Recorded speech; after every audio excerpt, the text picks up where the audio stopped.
Hello and welcome to episode 1, yes, the very first episode of Wilkoman Domingo plays Kerbal Space Program. It's going to be the start of a long running series on the channel here on Domingo Play. Dave and I are still going to be running our challenges and races on the side. If you've already had a look around the channel, you might have already spotted the race to the moon, which is kind of our pseudo multiplayer kind of thing, which we had a lot of fun making.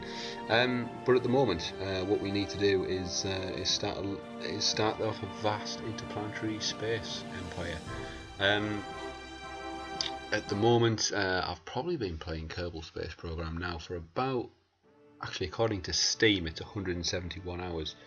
So that's 171 hours of building things, wiping things off, deleting things, crashing things, making things explode, and occasionally landing successfully somewhere and doing something productive.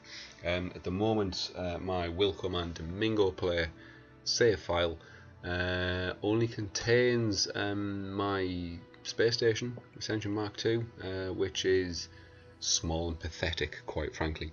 It was meant to be a big fuel station that would be capable of refueling anything that came into orbit before it went off on a longer trek. What it's actually turned out to be is a load of empty fuel tanks with Jebediah Kerbal on board, overseeing things, which isn't really what Jeb wants. Jeb wants adventure, and he wants barbecue sauce on his steak, and he wants a lot of alcohol, and flaming alcohol at that, so we need to rescue Jeb at some point. Today, what we're going to do for episode 1 is we are going to build a craft that will take us from the surface of Kerbal into orbit, and then from orbit to we'll do a transfer orbit to the moon. Once we're in orbit around the moon, we're going to drop off a small payload of a satellite, which will really just be for me to play around with later, so that I can decide whether or not I want to use ion engines on a satellite. The overall intention with that is to possibly download the mod MapSat and start mapping out planets before sending manned missions there, so I can choose a landing site rather than just kind of try and drop in from orbit and hope it's not too much of a steep gradient. After we've dropped that off, we will hopefully successfully land on the moon and take a couple of Kerbans from their some Kerbonauts from their very comfortable lifestyle at home with their open roaring fires and their cognac and fresh salmon to a barren atmosphereless planetoid where they'll live in a confined metal box together and hopefully not kill each other. So with that beautiful, sunny, colourful picture in mind, let's make a start. Yes, of course. So, and here we are. We are here. We have cigarettes and we have beer.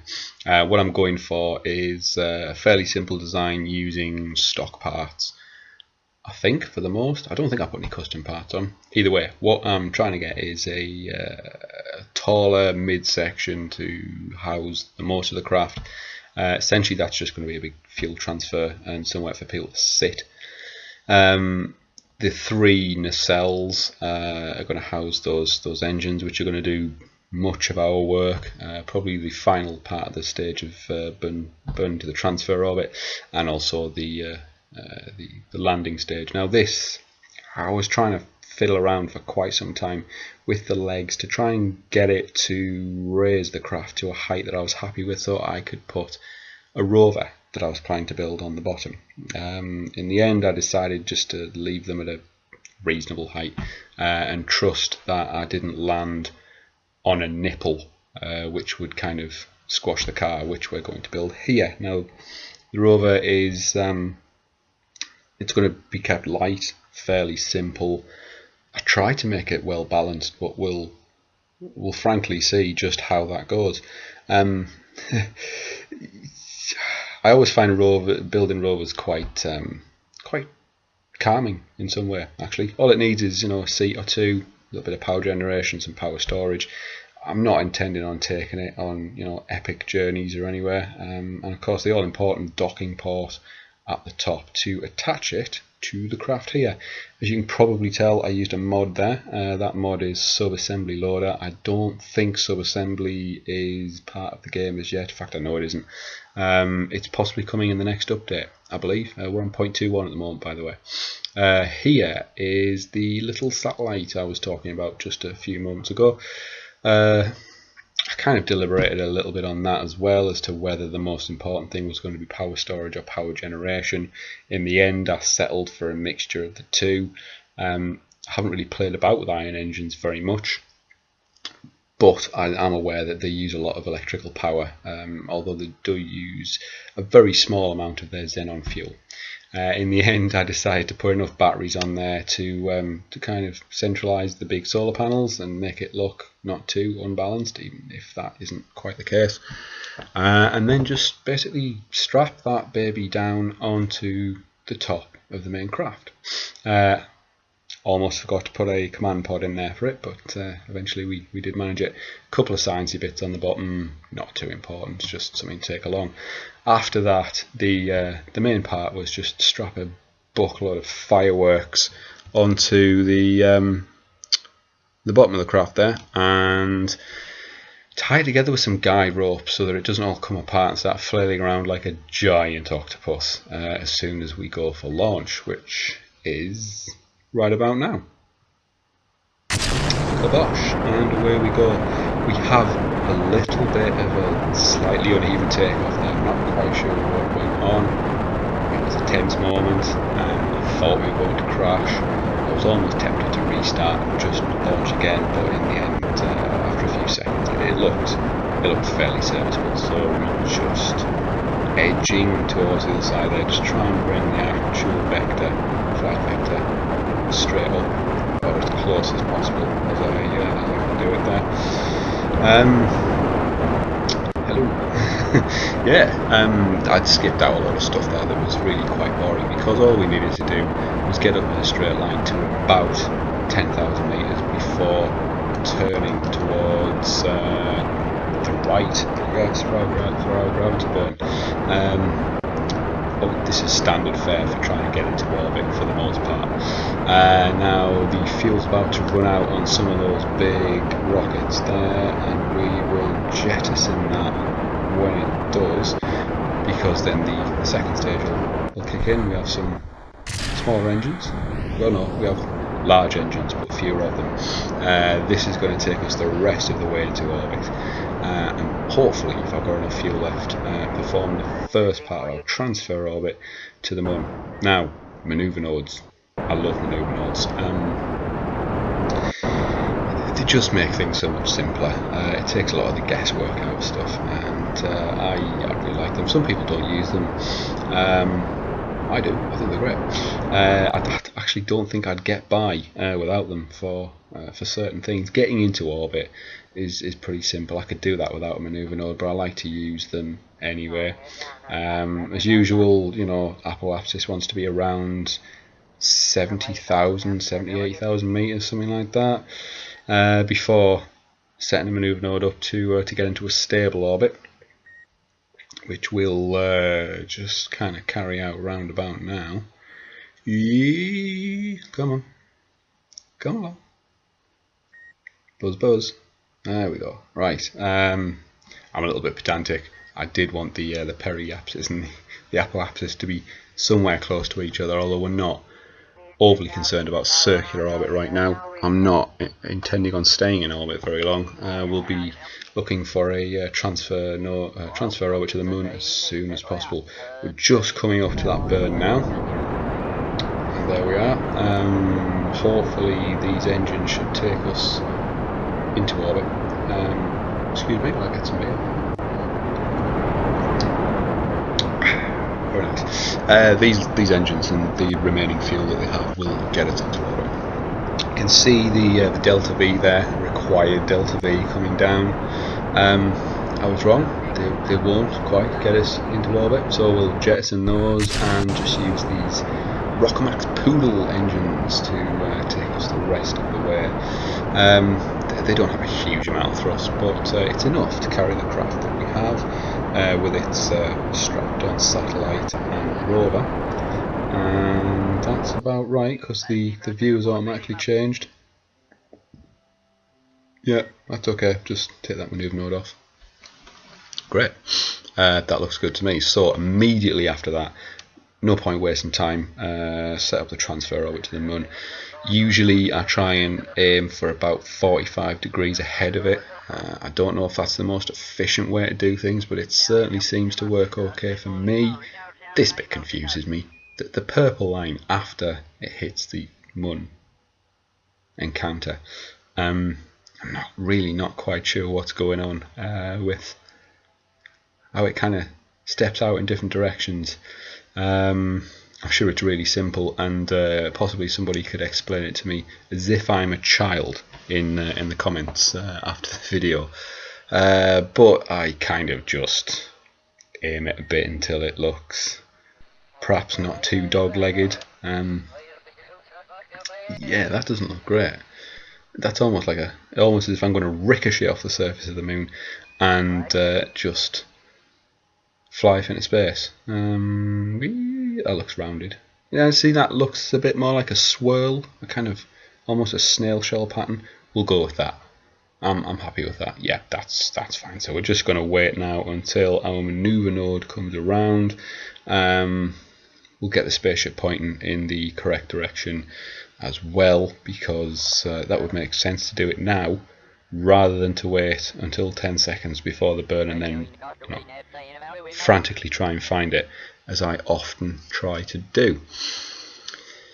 From there, it's a very simple case of pointing the spaceship in the direction of the manoeuvre node and burning at full tilt until that delta V line disappears on the right hand side. There's the Moon. That's our target, intended target. It doesn't appear to be getting very close very quick, but I'm sure we'll get there. We've brought enough fuel, it's fine. I'm not going to try and take these guys back home at the moment, because that'll set up another episode where I do a rescue mission, hopefully with a much fancier craft. I think actually you can just see the light kind of starting to appear around the edge of Kerbal there. Maybe we're coming up to a sunrise. Perhaps it'll be a beautiful moment. Who knows? Come on. We haven't got that far to burn. Yeah. The engines don't have a huge amount of thrust, but they're reasonably fuel efficient. They don't burn a whole lot of fuel, and once we're in orbit and out of gravity, we don't necessarily need kick up the arse levels of thrust. And yeah, that's close enough. Here is that expected sunrise. How sweet, how pretty. We don't really want to be looking in there. That's a very boring view. Yeah, okay. Very nice. Perhaps that will appear in the end as a filler whilst I'm bantering on, and the transfer orbit looks good, so we just get to the end of that.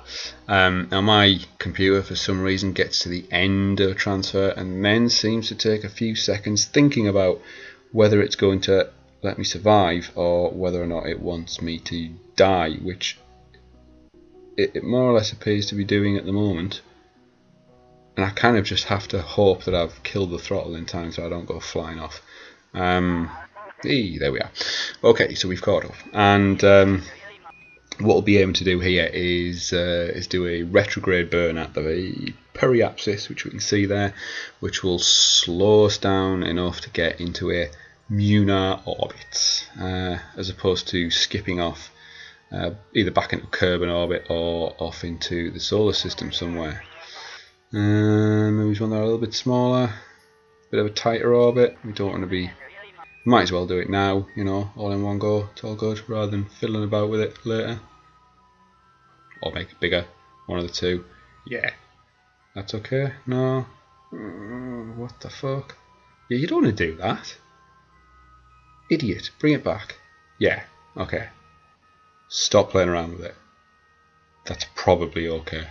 That'll do. So, find our retrograde burn maneuver point and just get that ready now. if at some point during this video I slip into a very gentle and almost melodic, soothing Scottish accent, do forgive me. If that happens, I don't know what's got into me at that point, but it certainly makes me feel a bit more manly. Yes, there we are. Quite a laboured shout out to Scott Manley there. Scott effectively taught me to play a Kerbal space program. Inadvertently, I would say. It wasn't a face-to-face personal thing. No, he'd have got annoyed with me far before I got to this stage. So at apologises, we're just going to slow ourselves down even more and bring us in a really, really close flyby over the moon. That's too close. Yes. No, we don't want to be doing that.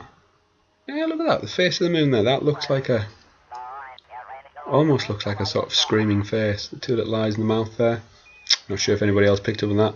My imaginative mind certainly did. Yeah, you can see it there, look. Right there. It's got eyes and a mouth, and hopefully it's not a real scary face, and it doesn't try to eat us at any point, because that'd be absolutely terrifying. I mean, what? Oh my fucking word! What the hell was it? It's pretty scary, and in fact, so scary the spaceship has had a shit, and it's detached its little pooter-light there, drifting slowly away. Perhaps we'd like to flush it and get it around the U-bend a little bit quicker before it stinks the bathroom out. Now, having a little trouble at this point, just trying to get control of the satellite. What I didn't quite take into account was that I now have my main spacecraft, the satellite, and what's left of the separation, the separatron stack separator, that's still attached to the front of my craft, and I became very confused. In fact, at that point I was just controlling the stack separator, which has no control, obviously. Eventually I work it out, we get these solar panels out, it's generating enough power, just give the ion engines a little kind of kind of thing, get it away from the ship.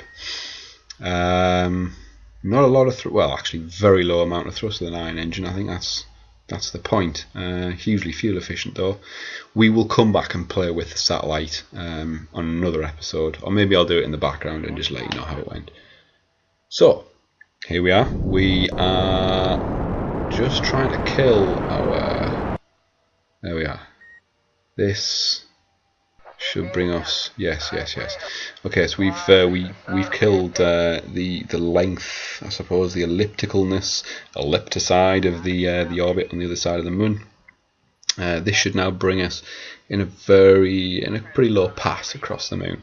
So what we want to try and do here, if we're going to land this thing, is try and kill as much of that lateral velocity off as we possibly can. Because you don't want to try and land while you're doing like 700 meters a second across the surface. So you just turn 3 Kerbals into spread them like jam across bread at that point, and that really would have wasted a lot of time. So we're just killing this lateral velocity off. When we manage to do that, we are going to hopefully just drop out of the sky like a stone, and the rest of the fuel and the engines then will just be used to control our descent speed and kill off any other lateral velocity that I always seem to gather on the way down. I'm not quite sure why, but yeah, I always manage to start drifting slightly. It's quite comical sometimes, in fact, but we don't want to do very much of that today. So we are pretty much just heading down at the moment, according to that little vector node. So we'll just going to scrub off. We've still got some lateral movement there. We're just going to scrub a little bit more of that off and try and head down vertically as much as we can. We've got a way to go yet. We're not panicking. There's plenty of time. What we really want to hope is just that the legs don't collapse, or that we don't land on the middle of a boob with the nipple sticking up, as it were, which will probably crush our rover. We'll get to that as and when it happens, though. This looks pretty good to me. I don't think there's any lateral movement there. We're just coming down quite nicely. Yeah, okay, so all it is now is to control the vertical descent speed and make sure I don't hit the floor at a massive rate of knots. Now here you can see the shadow of the craft just down there, kind of over towards slightly right of centre. I try and make my landings here in daylight because it makes things so much easier. You can then use the shadow as a reference point, give you some idea of how close to the ground you actually are, because your altitude meter doesn't actually always tell you how close to the ground you are.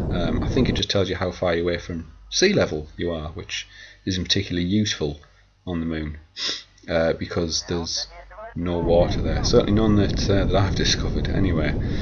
So we just need to keep our vertical descent speed fairly low, make sure we don't pick up too much lateral movement, and just bring these guys in for a nice safe landing.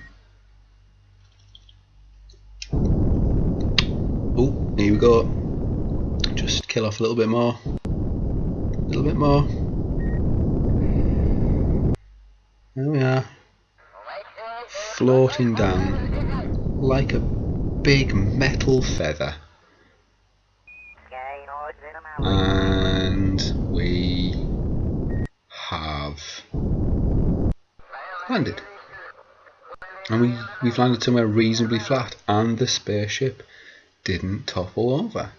That's excellent. So we need a man out to come and celebrate this fact with a flag planting. So we need to get the ladders out for him so he doesn't just like kind of flop. There we go. Who's coming out first? It is Bob. Yes, Bob. Right, come on, Bob, down the ladder. Let's don't dawdle, Bob. Hurry up. Come on. That's better. Excellent. So Bob is going to come out, and he's already out, quite frankly. He's going to get a little distance away from the craft, and he's going to plant the flag in memory of these three brave guys who have risked their lives to get here today for the entertainment of others. We'll just call it Mun Site 1. That'll suffice. That'll act as a target. Now that flag will be forever there. There's a navigation point for anybody else who wants to fly over and possibly rescue them and miss the landing site by miles more than likely. And we'll just put any old rubbish in here about, I don't know, how brave they were and how they came here in a tin can strapped together with lolly sticks and probably some electrician's tape, duct tape, yeah. You can fix anything with duct tape. Yeah, hang on, just, yeah, type. Good. Okay, yeah, that's fine. And all we need now is a rescue mission to bring some of them home. We'll probably leave Elbury on the surface because he doesn't wear an orange suit and he could frankly use the experience. Yeah, there we go. Now we're going to take the rover out for a little spin. We'll see how stable it is. I built it to be reasonably stable. Looking at it now, it appears that it might not be. Yeah, Elbury, you can come out. Come on, Elbury, just don't fanny on. Get down the ladder, please. We'll dump this off first so you can actually get into it. Budonk, you wouldn't do that with your own car, would you? Come on, Elbury. There we are. Right, come on, Elbury. Don't just move it. Come on. That's better. Excellent. And yeah, that was pretty quick, wasn't it? He moves fairly swiftly for a little stout guy. Yeah, Moon Speeder, that'll do us. And actually, before we go, we'll just yeah, we'll just rename. Well, no, we won't rename. We'll reclassify this as a base. Yes, so it's a base. It's a small base, but it's a base. And yeah, okay, let's. We are off. Well, it looks. Ooh, yeah, okay. The brakes are a little grabby, perhaps. We'll turn the steering and the motors off on these back wheels. Try and make sure we don't go all that fast and don't steer too wildly, which would probably cause us to flip over. Reaches a reasonable speed and okay, so maybe it's probably not as stable as I'd have liked it to be.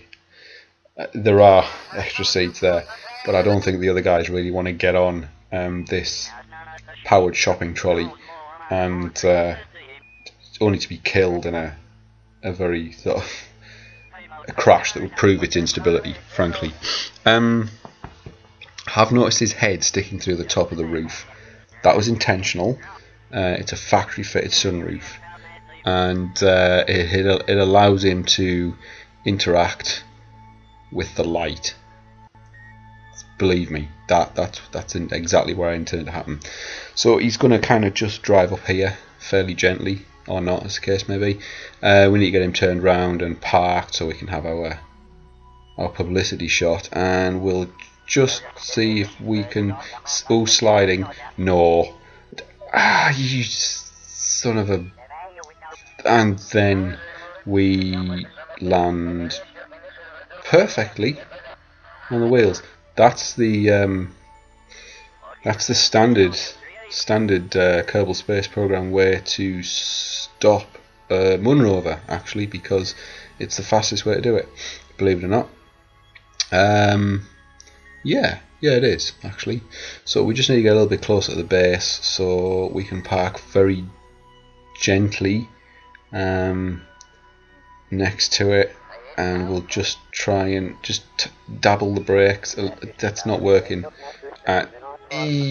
Well, I tell you what, it'll turn on a sixpence. This is truly the sports car of rovers, and that little cut there, that certainly didn't cut out a lot of fannying around to get into the scene that we are currently in, which is where everybody is ready for their publicity shot.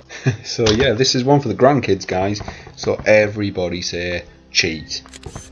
Excellent, brilliant. Now this more or less ends episode 1 for us. So do subscribe to the channel, where you will be treated very shortly to episode 2, where we will let's build a small interplanetary tug and drag Ascension out to the moon, and hopefully make some use of it there. We're also going to rescue Bill and Bob, and we'll leave Elbury to his own devices because he likes it here. Well, that really wasn't as stable as I kind of hoped it was going to be, was it? No. So thanks for your time, and thanks for Domingo playing with us today. We'll see you very soon. Yeah, so I don't know. The argument could be made, I guess, that perhaps that whole flight didn't go as smoothly as the video suggested. You know, there could have been other craft, you know, tested, built in the process. You know, something might have fallen off. I don't know. You know, mid-flight. You know, on the launch pad. It just might have. I don't know. I can't be expected to remember every, piddly, trifling little detail that happens post commentary. Yeah. So maybe something did go wrong. Who knows? But if I did make mistakes, which I'm pretty sure I didn't, I'd be willing to dress for the occasion, present myself nicely in a real astronaut helmet. It's not a nappy box. I haven't covered it in paper and crudely written KSP and drawing a planet and a rocket on it, or anything like that. It probably all went to plan, you know. I can't remember really